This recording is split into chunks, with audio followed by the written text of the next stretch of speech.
Assalamualaikum warahmatullahi wabarakatuh. Perkenalkan, nama saya Irfan Saputra dari kampus C semester 2 Prodi Ekonomi. Saya akan memaparkan tugas tentang mata kuliah sejarah pemikiran ekonomi dari masa praklasik sampai aliran monetaris. Yang pertama, pemikiran ekonomi pada masa praklasik. Pemikiran ekonomi pada zaman Yunani kuno. Plato adalah tokoh yang melahirkan pemikiran paling awal tentang perekonomian. Tetapi pembahasan itu tidak dilakukan secara khusus, melainkan sejalan dengan pemikiran tentang bentuk suatu masyarakat sempurna atau utopia. Pembahasan tentang ekonomi masih sebatas filsafat moral tentang keadilan dalam sebuah negara ideal. Yang kedua, pemikiran kaum skolastik dikemukakan oleh dua tokoh utama, yakni Albertus Magnus dan Thomas Aquinas.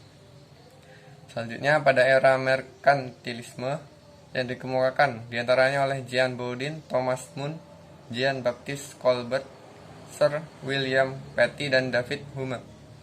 Dan dilanjutkan pemikiran ekonomi pada kaum fisiokratis. Kedua, pemikiran ekonomi kaum klasik. Adam Smith adalah tokoh utama aliran klasik. Smith sendiri lebih menekankan penentuan harga dan ekonomi mikro dalam alirannya. Pendekatan yang digunakan yaitu pendekatan deduktif yang digabungkan dengan pendekatan historis. Disebut aliran klasik karena aliran yang disusun Smith adalah gagasan yang sudah dibahas oleh pakar ekonomi jauh sebelumnya. Smith menganggap bahwa faktor manusia merupakan faktor yang menentukan kemakmuran suatu negara. Ketiga, pemikiran ekonomi kaum klasik lainnya yang dikemukakan oleh Robert Malthus 1966 sampai 1834, David Ricardo 1772 sampai 1823, Jean Baptiste Say 1767 sampai 1823, John Stuart Mill 1806 sampai 1873.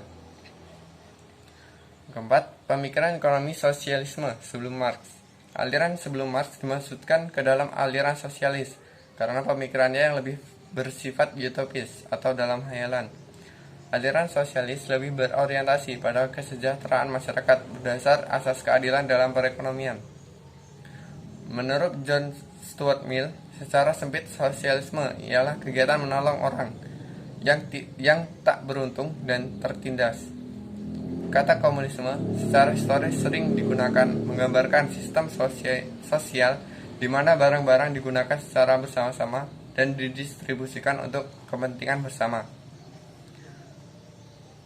Selanjutnya, pemikiran ekonomi sosialisme Marx. Karl Marx sangat benci dengan sistem perekonomian yang digagas Adam Smith dan teman-temannya. Karena dari segi moral, Marx melihat bahwa sistem kapitalis mewarisi berbagai ketidakadilan dari dalam. Dari segi sosiologi, Marx melihat adanya sumber konflik antar kelas. Dan dari segi ekonomi, Marx berpendapat akumulasi kapital di tangan hukum kapitalis memungkinkan tercapainya pertumbuhan ekonomi yang tinggi. Pembaruan terhadap Marxisme. Pada abad ke-20, pemikiran Marx dimodifikasi oleh Lenin. Lenin berteori bahwa sosialisme muncul pertama kali di negara kapitalis paling lemah, the weakest link of capital countries. Walaupun sudah banyak mengalami perubahan dan perbaikan, sosialisme tidak pernah mencapai kejayaan. Selanjutnya, pemikiran ekonomi mazhab neoklasik. Mazhab neoklasik adalah pemikiran ekonomi dari para pakar pendukung sistem liberal kapitalisme, kemudian dimasukkan ke dalam suatu kelompok pemikiran ekonomi tersendiri. Dari sekian banyak pakar neoklasik, ada 4 orang yang melakukan penelitian tentang hal yang sama, yakni W. Steinles Jevons, Leon Walras, Karl Enger, dan Alfred Marshall. Pemikiran ekonomi aliran sejarah atau historis.